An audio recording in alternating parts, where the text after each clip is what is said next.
Truth and nothing but the truth, so help you God. I do, Your Honor. Go ahead and have a seat. Counsel, your witness. Thank you, Your Honor. Dr. Kropp, could you please state your full name for the record? My name is Harry Kropp, K-R-O-P.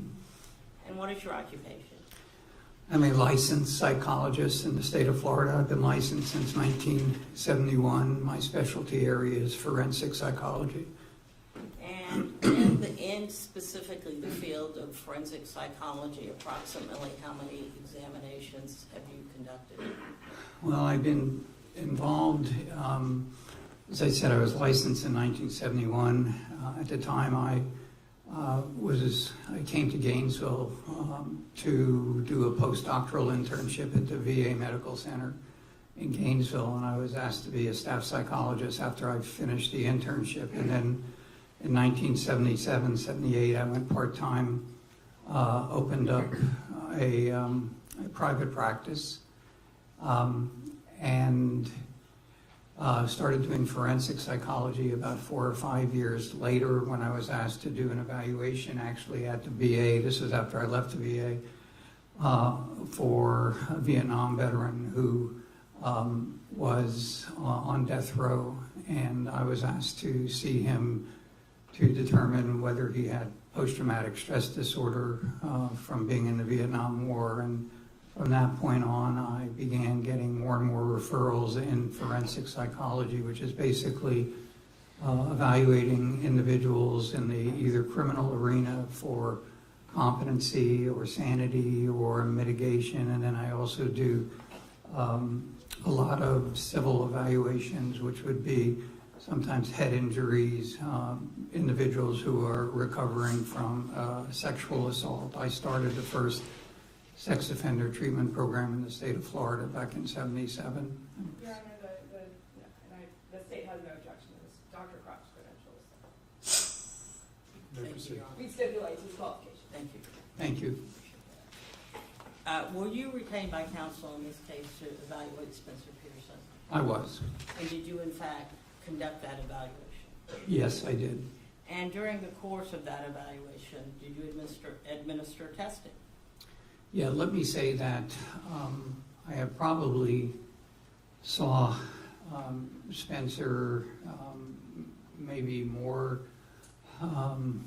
times than certainly the majority of people that I've evaluated. I saw him, I believe, 8 times. 2 of the times were in person at the jail where I did neuropsychological testing, and then the other times were for remotely from my office through Zoom. He was given a private room at the jail. Most of those times his attorney was present using a laptop, which allowed me to use Zoom to interview him. He was also seen on one of those occasions, perhaps 2 occasions, by one of my forensic assistants who obtained some additional history for me and also assisted in some of the testing. So I accumulated the number of hours that I saw him, and it totals 18 and a half hours over that period of time. That does not include some of the testing that he did on his own, which was the personality testing. So to get back to your question, I conducted, in addition to interviews, we conducted psychological testing, which included sort of traditional personality testing, and then I also did neuropsychological testing. And generally, can you tell the court what the results of your evaluation were? Well, the results were interesting, and let me divide them up into the 2 types of testing I did. The neuropsychological testing, when I do neuropsychological testing, there's probably about 250 or more tests that are considered neuropsychological in nature. That is, measuring a person's functioning and then seeing if there are any deficits and then correlating them with different parts of the brain. Since I certainly wasn't familiar with Mr. Pearson, Spencer, until the evaluation, and there was When I first saw him to do the testing, which was just, again, out of caution, I selected tests that were sort of screening tests to measure different parts of the brain and different functions, most of them cognitive in nature, attention, memory, intelligence, things like that. And I had forgotten to ask you, I asked you about tests that you had administered, Spencer. In addition to administering tests for Spencer, did you have the opportunity to interview any of his family members or administer tests to them also? Yes, following the evaluation, I interviewed family members, and my assistant also interviewed them, and then in addition to them being interviewed, the father, the mother, and the sister were interviewed, and then the father and mother were also interviewed by me at my office. They came to my office for an interview. I also interviewed the mother and father again just a couple of weeks ago after reviewing some of the records, including a report of Dr. Davis. And if I can say, prior and during the evaluation, in addition to my interviews with Spencer, you and your office provided jail records for me, police reports, video surveillance, medical records from UF Health, which is where he went after the incident. There was also records from Baptist. There were records, his school records. There were records from a therapist, I believe, at a place called Here Tomorrow. I don't think they call themselves therapists, but for the purpose of this, he went for counseling. We could call them lay, Yeah, they were more peer kinds of counseling. I reviewed records from Rainbow Pediatric Center, St. Johns County Fire and Rescue. I already said St. Johns County Jail, school records, Shands, and Baptist Health. And then, as I said, I interviewed 3 family members. After the initial interview with family members, after getting some history, I also asked them to complete each of them independently questionnaires which rated, they're called autism rating scales, and I had them independently complete those questionnaires because from the history they gave, I had some concerns that had not been addressed before, and that was whether Spencer would meet criteria of being on the autism spectrum. So that was another area that I addressed. And when you say you evaluated them independently, you're saying that each of them was evaluated separately from one another? Each of them completed the questionnaires and the rating scales independently. And what were the results and how close, if they were close, were those results from the family on the autism scale? It was very interesting because although they didn't necessarily, they were not necessarily identical with regard to some of the individual areas, such as communication and social and academic. Those are all some of the different areas. But the total scores that they came up with were incredibly consistent. I think there was an 82, an 81, and an 82, which all of those are classified as being in the autism spectrum. Based on the history they provided and based on the autism rating scales, I did classify Spencer on the autism spectrum. However, you're not testifying that he committed this offense because he was autistic?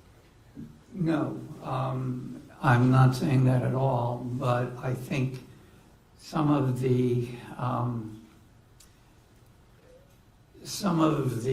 contributing factors in terms of that are associated with his personality style over the years and his behavior over the years.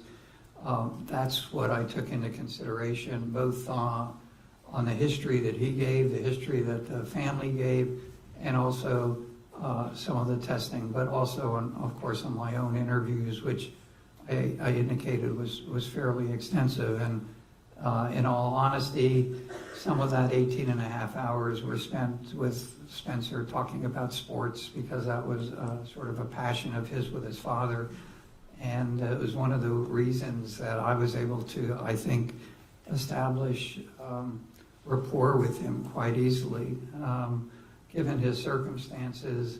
Although it was explained to him that initially the evaluation would be confidential, he appeared to trust me right from the beginning.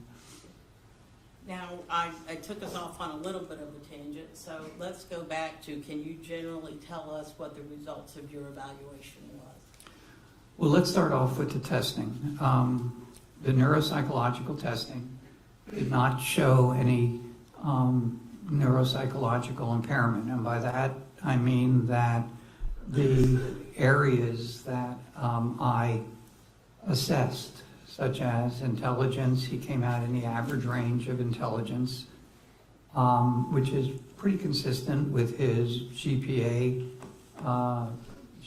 level. It was somewhere like in the 40th percentile of the population, his IQ came out.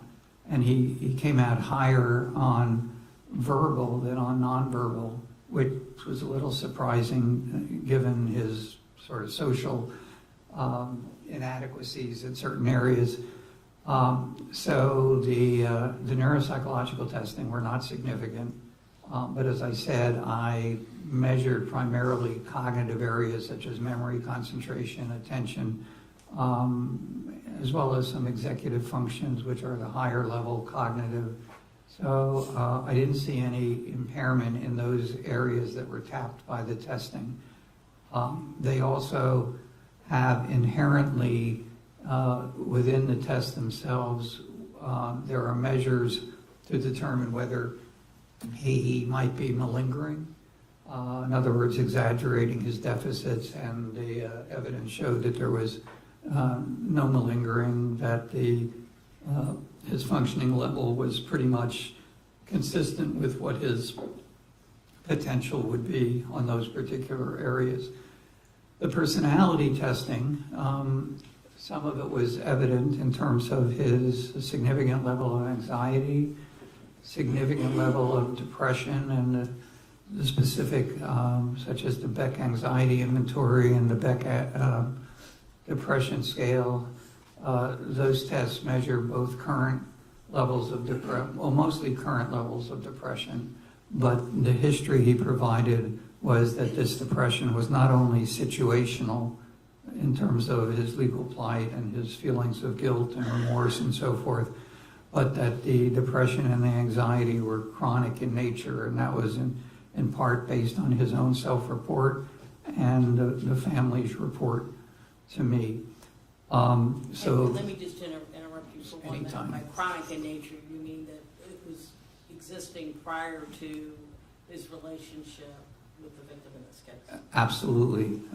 His sister, and again, I'm doing this without looking at my notes, but basically his sister reported that from the time she can remember, he's had anxiety and depression, which worsened when they moved to Florida.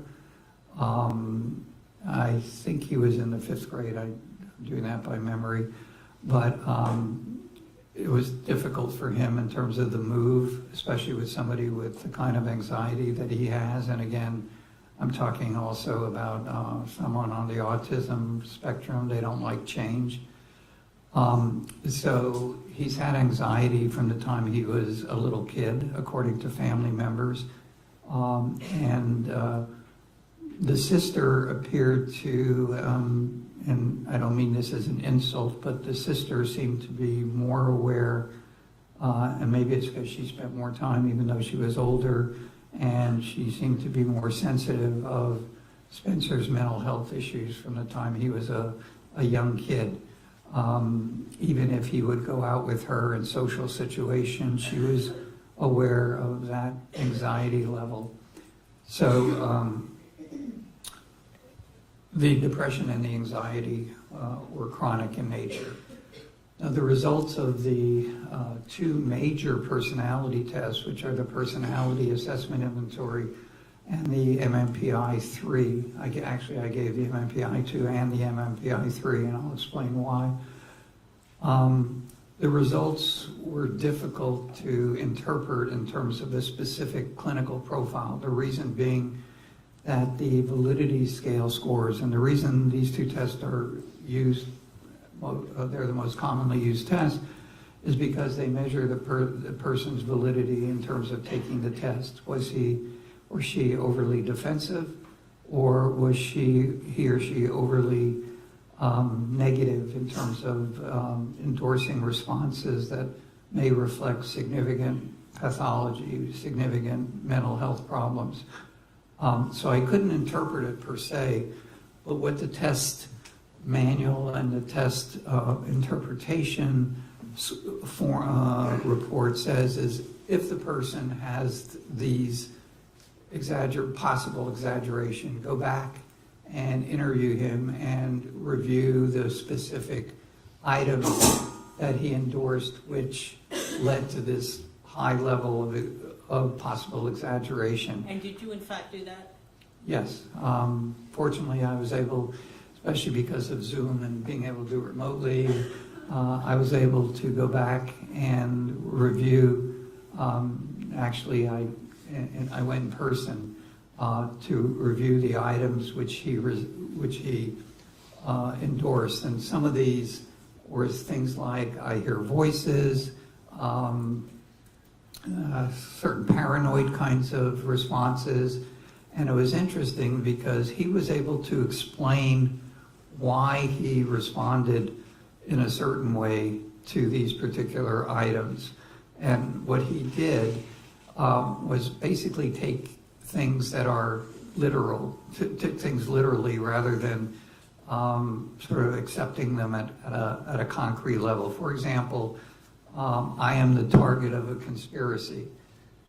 He answered yes for that. Now, most of the time when somebody endorses that, unless they're blatantly psychotic and delusional, that would be seen as maybe he's exaggerating. So when I talked to him about, and again, I'm just picking one item, he's talking about what he felt was after he broke up with Madison, his friend deserted him and was angry with him, and all the boys and all of his peers were talking about him and so forth. And whether that was true or not, he perceived that. And so based on his explanation of all of those items, I did not believe that he was exaggerating or malingering. And in fact, one of the things that the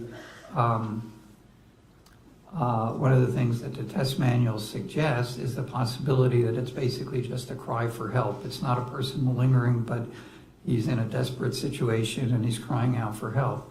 And that really reflected where Spencer was and is in terms of when he was responding to the test. So I concluded from everything that I had that he was not purposely trying to malinger or look sicker than he is, but that a lot of the items, he was actually feeling that way, especially with certain of the items that reflected depression, like questions like, I contemplate killing myself. Well, that was true.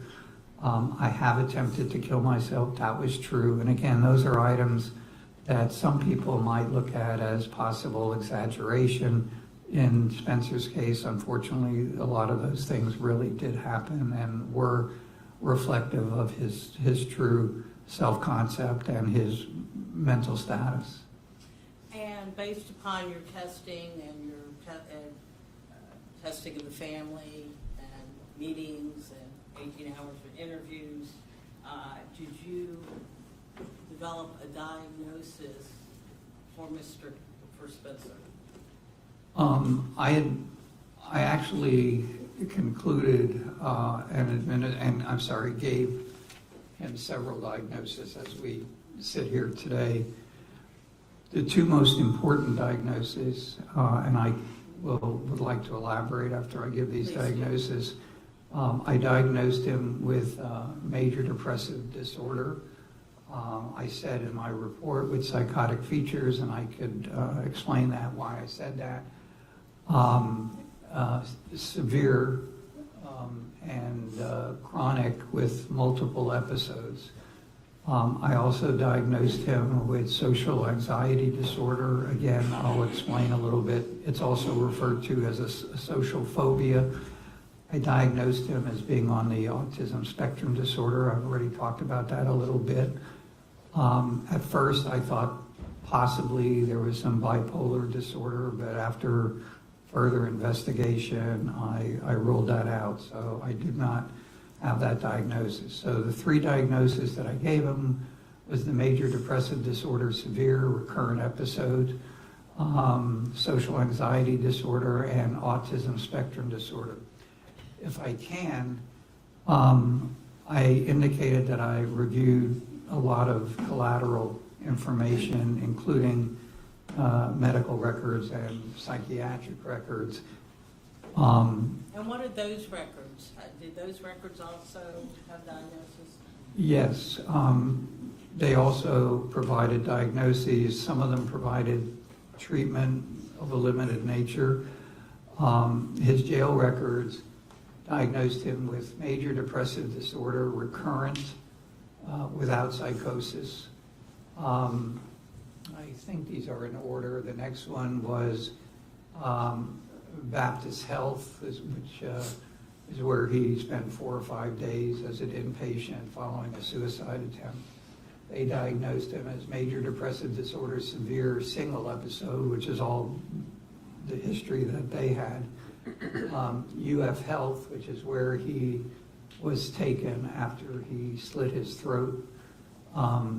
He was diagnosed with major depressive disorder, recurrent.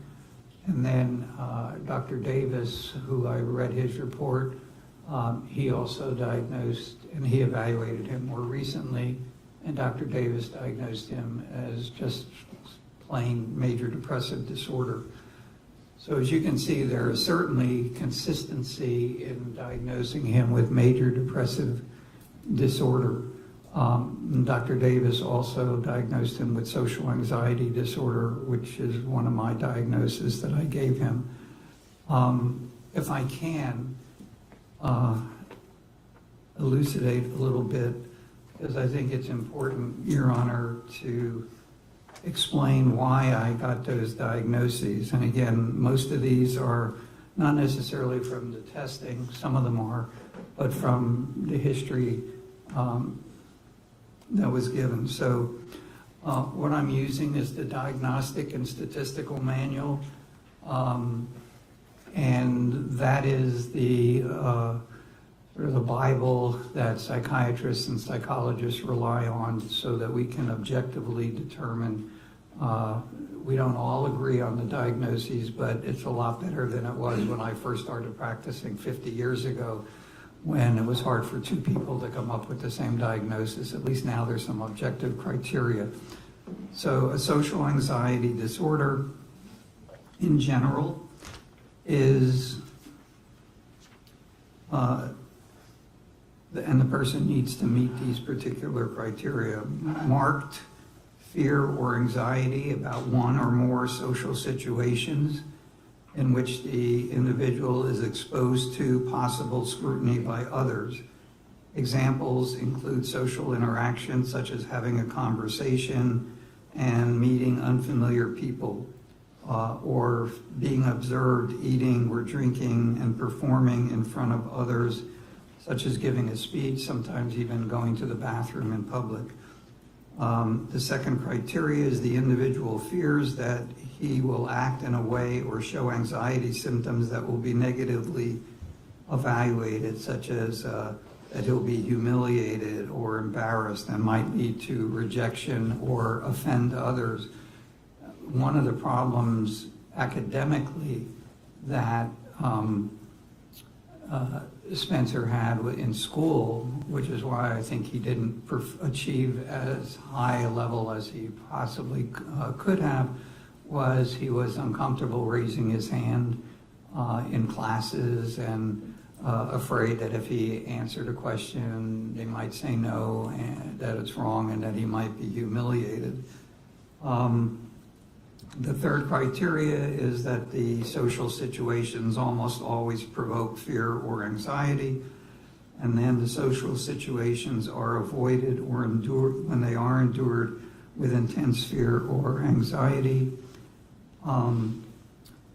The fear or anxiety is out of proportion to the actual threat posed by the social situation.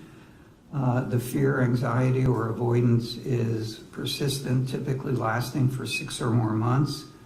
The fear, anxiety, or avoidance causes clinically significant distress or impairment in social, occupational, or other important areas of functioning. The fear, anxiety, or avoidance is not attributable to physiological effects of a substance.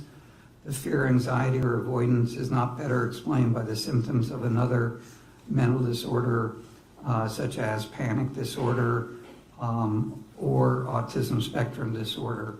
It also says that a person can have both autism spectrum disorder and social anxiety, but in reality, they're very similar. And somewhat of an interplay between the two. there's a lot of interplay, there's a lot of overlap between the two diagnoses. I think it's quite clear from what I just read that social anxiety disorder unfortunately, perfectly fits Spencer throughout his whole life. The other diagnosis is the major depressive disorder. Again, looking at the DSM.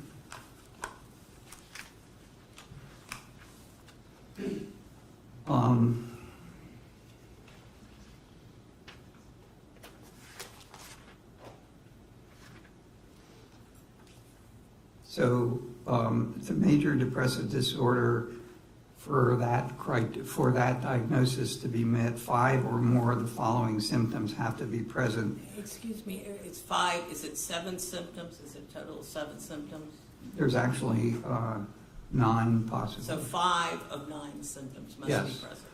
Need to be met for a major depressive disorder. Some of them, if there's less than 5, they still could be some type of depressive disorder, but major depressive disorder, which is the most serious of the depressive disorders, not only have to they be present, but they have to be present during the same 2-week period and represent a change from previous functioning. And at least one of the symptoms is either a depressed mood or a loss of interest or pleasure. So the criteria are depressed mood most of the day, nearly every day during that time period, meaning that the person feels sad, empty, or hopeless, or other people observe the kind of mood that the person is in. Secondly, markedly diminished interest or pleasure in all or almost all activities most of the day, nearly every day. Again, this is during a 2-week period. It doesn't mean throughout his lifetime. Significant weight loss, insomnia, or hypersomnia, meaning sleeping all the time, nearly every day. The next one, I'm not sure he met. So the first 4 I felt he met. The next one is psychomotor agitation, nearly every day as observed by others, although he does tend to shake and different parts of his body currently tend to shake, and he has a tremor, but I don't think that fits him. Fatigue or loss of energy, that's another one. Feelings of worthlessness or excessive or inappropriate guilt, diminished ability to think or concentrate, or indecisiveness. And the last one is recurring thoughts of death. He certainly has 5, actually has more, which is why I diagnosed him with the specifier severe because especially the suicide attempts and the recurrent thoughts of suicide, which unfortunately is still present in talking to Spencer partly because of his legal plight, but because of his tremendous remorse and guilt for what he did to Madison. So those are the two major diagnoses that I think are relevant, particularly relevant to what led up to the incident in question. With respect to these diagnoses, is it your professional opinion that those diagnoses existed prior to June 3rd, 2023? Yes. Now, we talk about psychosis. You're not claiming that he suffers from psychosis, are you? No, he's not currently psychotic. I do think that he has demonstrated some features of psychosis based on family members telling me that during the time that he had broken up, after he had broken up, he started becoming increasingly paranoid. He thought people were breaking into his car, although that may have been reality. But he was worried that people were watching him and after him. So there were these paranoid features that family members reported to me. He also reported to me that he has a history of and is still hearing voices. When he described these voices, however, they were not really consistent with auditory hallucinations. They were more coping or features of the major depressive disorder, such as him having conversations. I mean, in jail, he's basically talking about having conversations with himself with these voices, but at the same time, they're saying negative things about him. But I am certainly not suggesting that he was psychotic at the time that at the time of the offense with regard to Madison.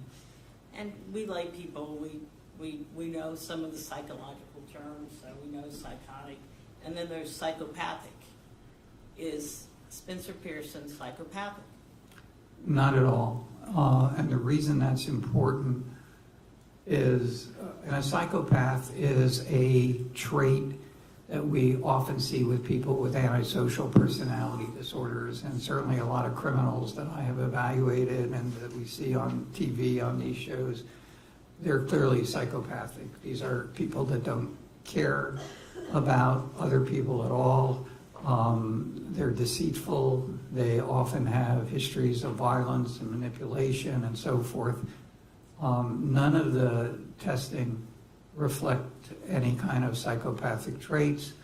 The history that he gave me certainly does not reflect psychopathic traits, and the history that the parents gave me, they talk about him being kind and gentle and caring about others, and I know all of those traits are totally inconsistent and out of character for what he did to Madison. And I think that's important to see that this was a situational thing that happened, and all of these other factors that I'm talking about, I think, contributed to what happened on the day in question. But he's not a psychopath. That's important also in terms of looking ahead in the future, that it means that he is, and again, I know this sounds hypocritical, but he is not a risk to engage in future kind of violent behavior.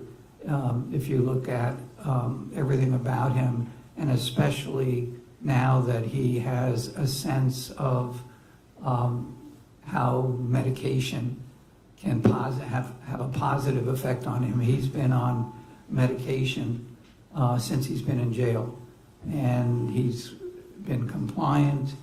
It's medication for anxiety and medication to help him sleep. Unfortunately, and this is a negative thing, that he had an opportunity to be on medication before.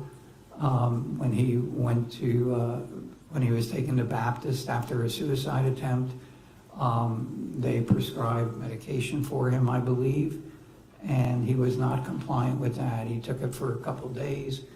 He said it gave him headaches, and we have a 17 at the time year old, or maybe 18 at the time, but a teenager who, and we heard Dr. Rubino talk about feeling invincible, and also his depression was still very severe. His situation hadn't changed in terms of what happened between him and Madison, so he wasn't necessarily motivated to change. He had it in his mind at that time that he was going to kill himself, and he persisted with those thoughts, unfortunately. So he did not take the medication, and we can't go back in time and say if he took the medication this wouldn't have happened, but I think certainly given the positive effects that medication have had on him since he's been in jail, we can at least speculate that that was possible. Did he indicate to you prior to this event that he had persistent ideations of suicide? Yes, before the incident. Yes. Yes, he had been thinking about suicide since he broke up, or I should say Madison broke up with him. He'd been having suicidal thoughts. And were they persistent? They were persistent to the point where I think it was a few weeks, in my timeline, I'm trying to do this by full memory, but from a timeline, I think 2 or 3 weeks after the incident in question, I'm sorry, not after the incident, but after the breakup, the depression was obviously severe. He was laying on the couch, wouldn't go all the time. He wasn't eating and so forth. And he did attempt to kill himself. And he wrote I don't remember whether it was an email or a text, to Madison, I believe, and maybe Madison's mother, that indicated that he was suicidal. And in fact, he did make an attempt on his life by tying a tie around his neck at night in his bedroom, in his closet. Didn't anticipate that somebody would find him, and his father or his parents did learn, I think, about the text or email that he sent, and they had been sleeping, and they went upstairs and found him, and my understanding, he had already turned color from the strangulation of his attempted hanging, so it appeared that this was a genuine suicide attempt. Let's talk a little bit about recurrent depression, because if somebody's depressed, they're depressed. What makes it recurrent? Why is it a recurrent depression? Well, the major depression is recurrent because, again, the major depressive diagnosis is based on somebody being seriously depressed, those 7 criteria, having at least 5 of those over a 2-week period. And he went through different periods of time when he was seriously depressed, would meet those criteria, and they occurred over different periods of time. But the most serious, of course, was after the breakup, when he basically thought his life was over. He was having trouble in school, and what preceded the first suicide attempt was he had a test the next day. He hadn't studied. He hadn't been able to study because all he could think about was Madison. So he had school stressors, and of course he kept obsessing about his breakup with Madison, and his coping skills were very inadequate. And so all of that together resulted in his belief that he'd be better off dead. Are you aware if he ever went back to school after that suicide attempt? I'm sorry? Are you aware if he ever returned to school after that suicide attempt? I don't think he did. I know before that he didn't go to prom. Again, this was after the breakup and how embarrassed he was and uncomfortable and depressed.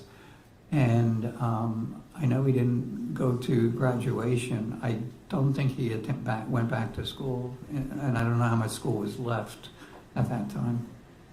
And I think there's, there's probably, as with all young people, there's maybe getting ready to break up, an official breakup. Whether or not he broke up before or after prom, he did not attend prom, correct? That's correct. Now, let me ask you another question. Can you opine about Spencer's emotional immaturity or maturity? Well, let me say in general, this doesn't apply to every single individual, and I think Dr. Rubino made reference to this, but then said it was more in the psychologist's purview. He talked about the adolescent brain, and to make it simple and not get into highly technical stuff, adolescent brain just means that certain parts of the brain, which is primarily the frontal lobe, which is the most important part of the brain, because it is called executive functions, meaning it controls inhibition, impulsivity, planning, problem solving, the things that executives need to be successful.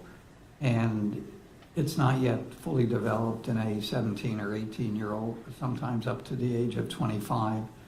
So all teenagers have to deal with that they're not fully capable of these higher function at a younger age. Emotional maturity is also to some degree associated with this underdevelopment. In Spencer's case, we also have these other issues like social anxiety, in which the person is not emotionally capable because of this disorder of dealing with social situations, dealing with trying to fit in, which is one of the important issues of social anxiety and autism as well, is there this desire to fit in. And it seems like the only time that he felt that he fit in was 2 times in his life. Once was playing football, because he was part of a group and they had a specific common denominator, even though socially he had issues with the other players at parties and stuff, but he felt good about playing football. And the other time that he felt normal, as he said, was when he was with Madison. She helped him feel positive about himself. She was popular herself, and for him to be dating somebody who was popular and had a lot of friends, that was a good time for him. But again, one of the reasons, and again, I've never talked or evaluated Madison, of course, but from what I have reviewed, he was exhausting to her. He was probably possessive. He probably had some issues trusting, because that's just inherent in him. And so once that relationship was over, I believe that he no longer felt normal, and he was unable to control his emotions. So he kind of went further down after that. Absolutely. He became suicidal again. He really wasn't involved in therapy, and again, he wasn't taking his medication, but unfortunately, and speaking to his parents and also other people that I'm aware of, especially after the pandemic, it's very difficult to get in to see a competent and licensed professional, whether it be a psychologist or a psychiatrist or a mental health counselor.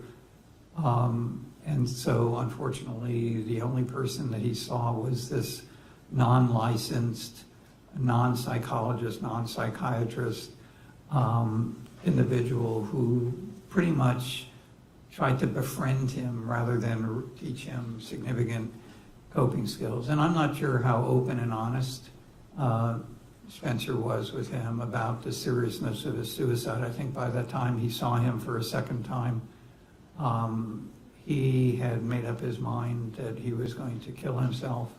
And from that time period on, he didn't care whether he took medication. In fact, he was observed as being calm and comfortable more the day or the 2 days preceding the tragic event. Is that unusual for people that are planning suicide to enter a period of where they seem to be perhaps a little more normal because the decision has already been made? No, it's not unusual at all. The problem is they go to therapy and they say, hey, I feel great, things are good. In their mind, it's because, hey, I don't have to deal with this anymore. And so therapists, and I'm not saying anybody specific, but in general, therapists can be fooled saying, oh, he's doing better, my therapy's working and so forth, when in reality it's because the client has pretty much definitively made up his mind as what he's going to do. And I think that's what happened. He had a specific plan. He discussed that plan with me. I think he's been consistent in terms of his plan, but his plan had nothing to do with, as far as I know, it had nothing to do with Madison in terms of hurting her, even though he communicated with her and others that he did want to hurt her, but he wanted to hurt her emotionally and wanted her to feel guilty and wanted her to feel responsible for his death. And, So the hurt that he was referring to was the hurt that she would feel knowing that she, quote, caused him, or in his mind, right, to commit suicide. that's correct. If I may have a moment, Your Honor.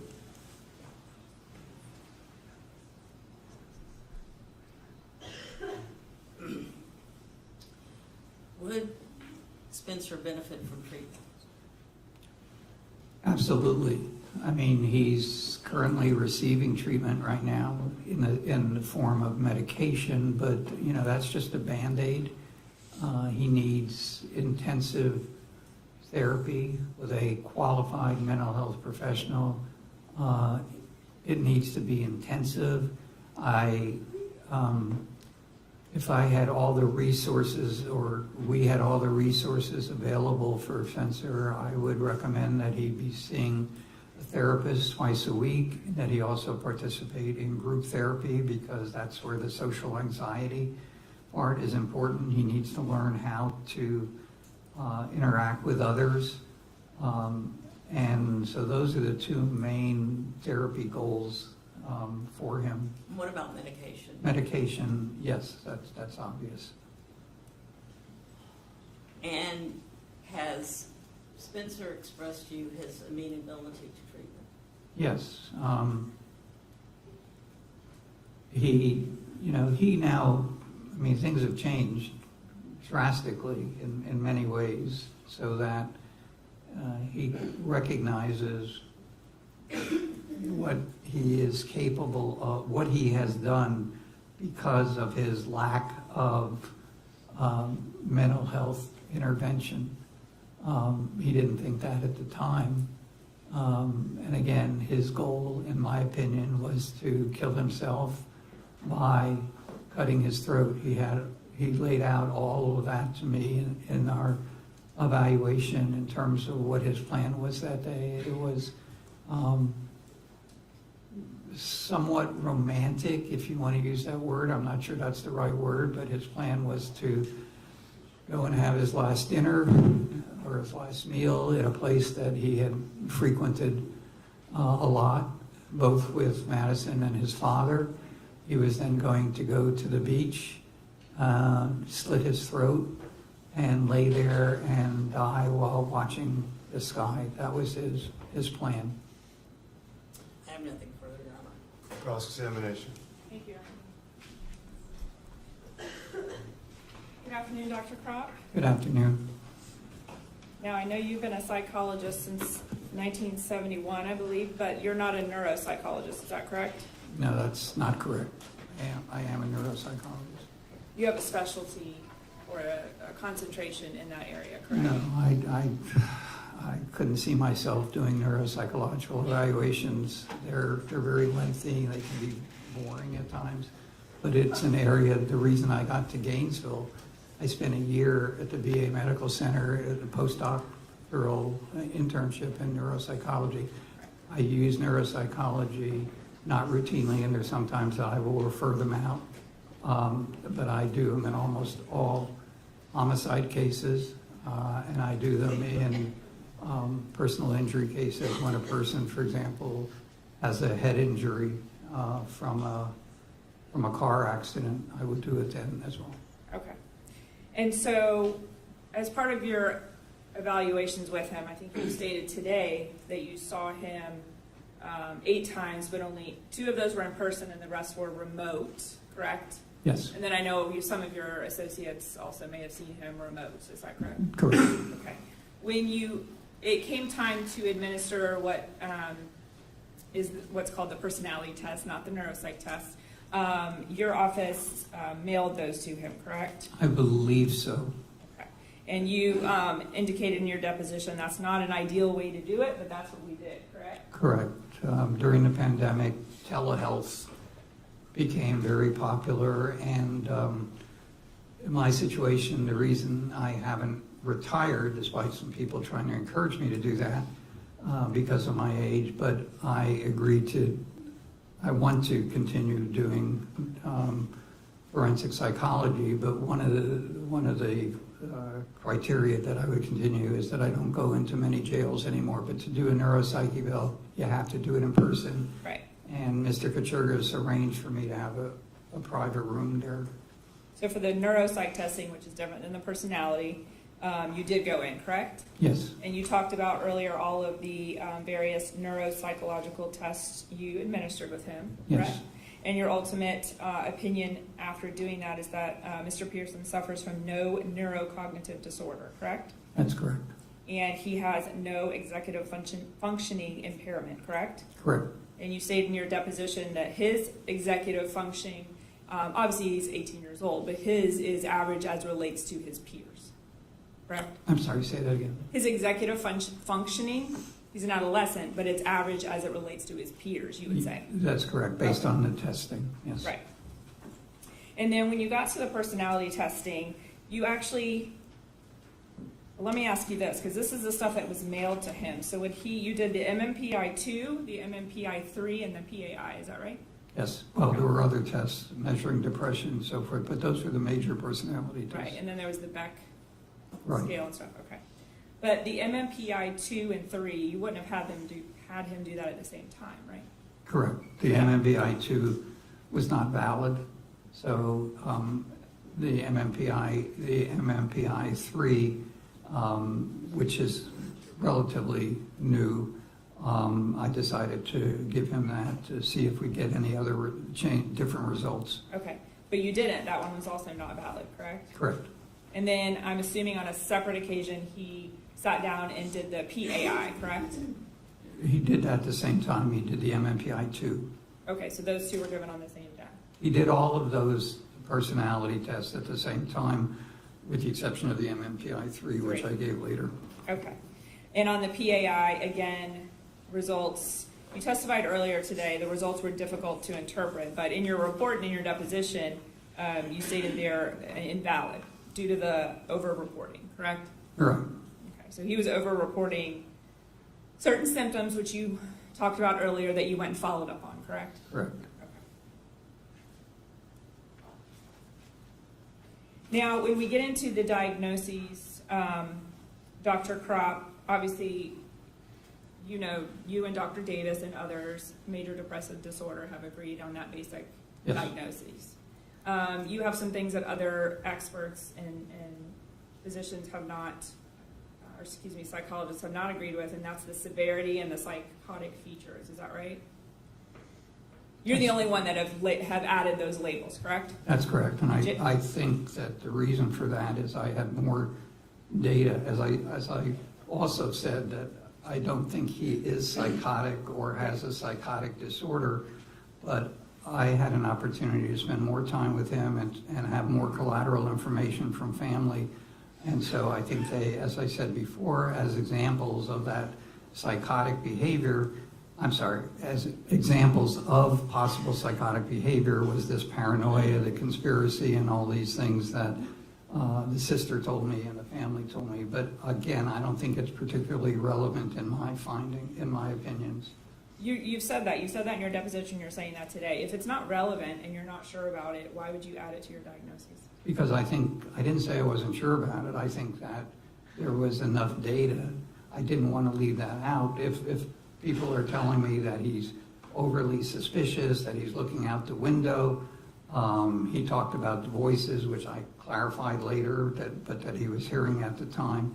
And I felt that there was sufficient data to just say with psychosis, meaning that goes along with the major depressive disorder. I never diagnosed him independently of having any kind of psychotic disorder, because I also don't think that it necessarily has any relevance to what happened with Madison. Okay. And so one of those features, the hearing voices, you're now saying that you've looked at that again, and what he reports is not consistent with the research on hallucinations, correct? Not consistent with what? With the research that supports that he was truly hallucinating? I don't believe he's hallucinating. Okay. I think this is more of a coping mechanism for him. He doesn't have a whole lot of people to talk to in jail. You and Dr. Davis agree as to social anxiety disorder, as do a number of individuals, and I think that's apparent here. Yes. I want to move on to autism. Autism, Dr. Kropp, you would agree there's two. Well, first let me back up. You did the screening test. I believe it's the GARS, G-A-R-S, or correct me. Yes. Okay, and that's a screening checklist that's given to family members.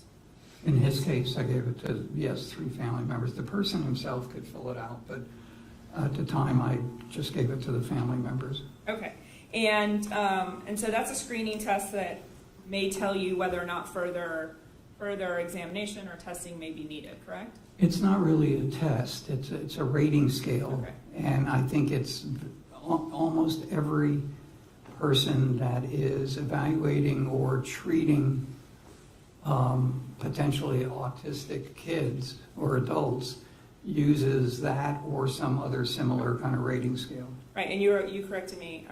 It's actually not even considered a test. It's just a screening scale, right? You can talk about that. Yeah, it's a rating scale. It's a rating scale. Okay, and so you wouldn't diagnose somebody based on that, correct? Not just based on that, no. Right. You actually have up there the DSM-5, which is what you refer to as sort of the psychology Bible, correct? Correct. Okay, and that's where diagnoses come from in your profession. Yes. Okay, and so with autism, there's 2 different areas of criterion, and the person has to hit different ones within those 2 separate areas, correct? Yes. Okay, and you would agree that those 2 areas are generally social communication and interaction, and then restricted and repetitive behaviors, is that right? Yes. Okay, and I believe you testified here today and in the past that the defendant hits on a lot of those social interaction and communication criterion. Yes. Okay, but he does not hit anything on restrictive and repetitive behaviors, isn't that true? Well, according to the father, and I don't think I knew this, or I don't think I remembered this at the time of your deposition, the father, in my notes, told me when I saw him that he used to color and draw over and over and over again the same thing. And when he didn't do that, he would become anxious, and again, taking something away from him, he'd become emotionally upset. So I took that as a repetitive behavior. I know Dr. Davis, in his interview, I believe, with the father, asked him a sort of a generic question, does your son have any kind of repetitive behavior? And I think the father said no. And that's one of the reasons why I had a follow-up session with the father and mother. Okay. And the father told me that.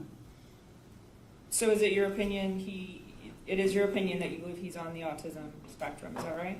I believe that he is. I don't, a diagnosis basically is to assist in treatment. Again, I don't think the autism necessarily, it's so close to social anxiety. Right. The social anxiety is so obviously clear that he meets those diagnoses. So Right.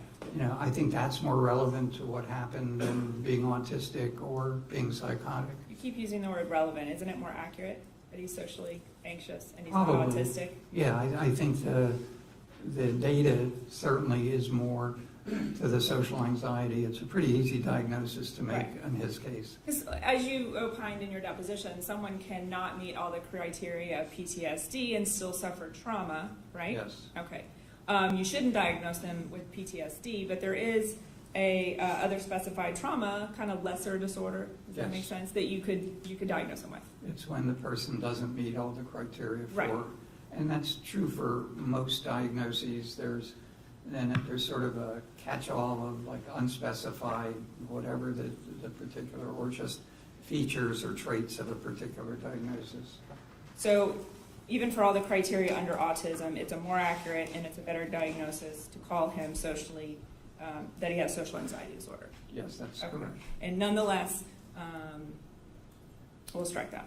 And then I wanted to note, in your report, you did list him as having bipolar disorder, which is a significant mental health disorder. Is that right? Yes, it is. But you sort of took that back. I don't know if it was prior to deposition or in deposition, but you no longer feel that he meets the criteria for that, correct?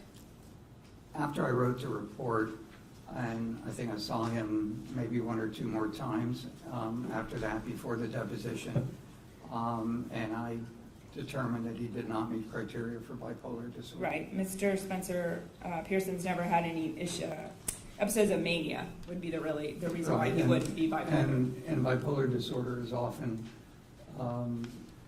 seen in the family, and there is no evidence of bipolar disorder.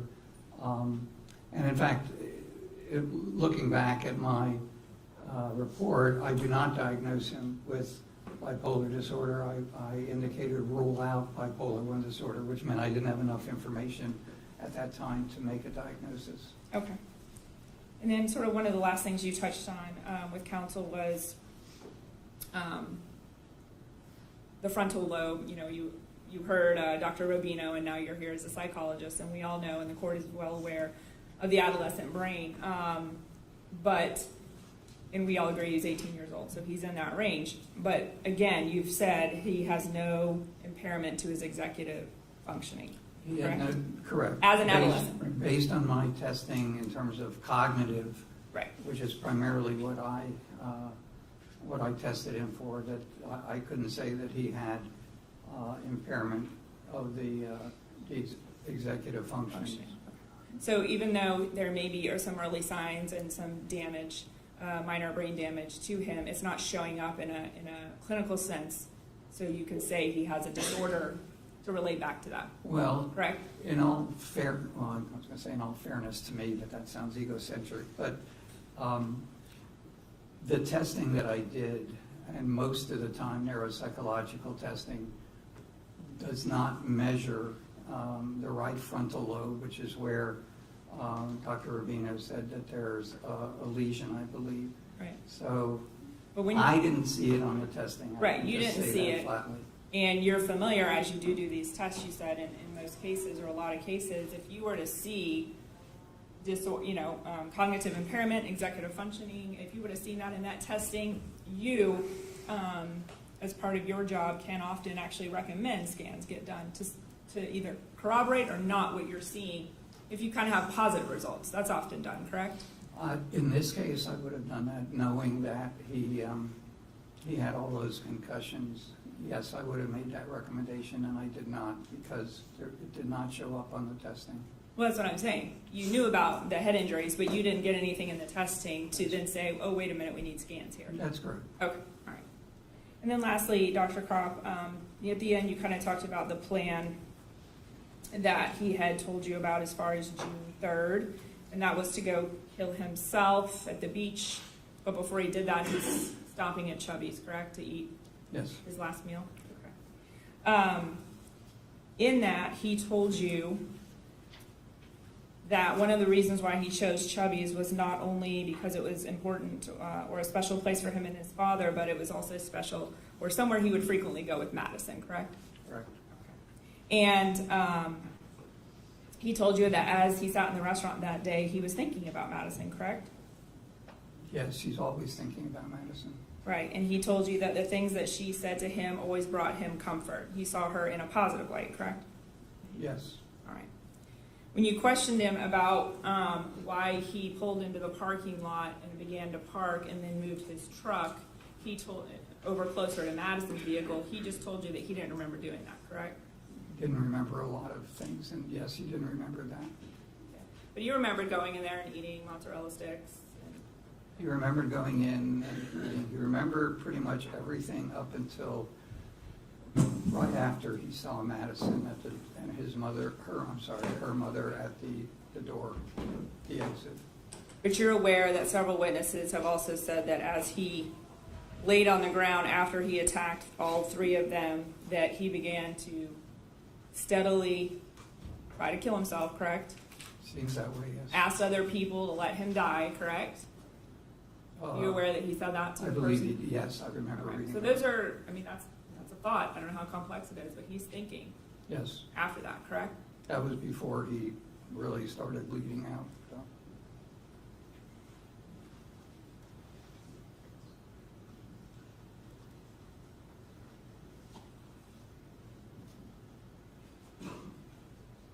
You made a comment at the end of your testimony, Dr. Kropp, that the defendant now recognizes, and you started to say what he's capable of, and you stopped yourself and said what he has done. That's what you meant to say, that he's now aware of what he's capable of, correct? He knows what he's done, yes, Right. and so he knows that it's important to take medication for his psychiatric disorders. Okay. And you can't say that any of your diagnoses, and certainly not anything that we saw in the scans, directly caused him to commit the violent acts on June 3rd, correct? They were contributors, certainly. They didn't cause him to Right. do that. If they caused him, then I would have said he was insane, but Right. he's not insane. Okay. No further questions? Redirect.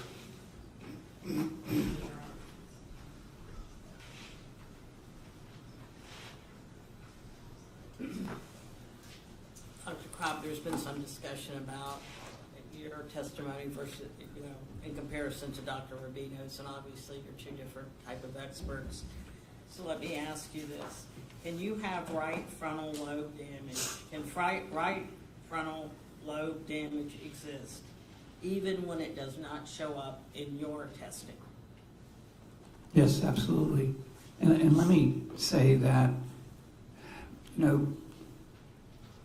it works sort of both ways in terms of imaging and neuropsychological testing. There are many evaluations that are done by neurologists that do not show up on imaging based on the nature of the injury, and they will refer individuals for neuropsychological testing frequently because it may show up on testing, and it works the other way around. There's no perfect correlation between imaging or neuropsychological testing. If there were, then we'd only need the one to validate what the issues are. And not to make it basic, but it would be like other medical conditions where one doctor will see one thing, not recognize it, goes to another doctor, different type of doctor. That doctor, because of their particular area of expertise, will recognize a condition that another medical professional or paraprofessional would not have recognized. Well, I think it's more the kind of assessment that these different doctors do, and some assessments, depending on the type of assessment, will pick something up, and the other doctor might not see it because he does a different type of assessment. It doesn't mean that the disorder doesn't exist. I don't have anything further. Thank you. This witness step down. Yes, may. All right, sir, thank you very much. Thank You are you. free to go. Thank you, Your Honor. Who's next?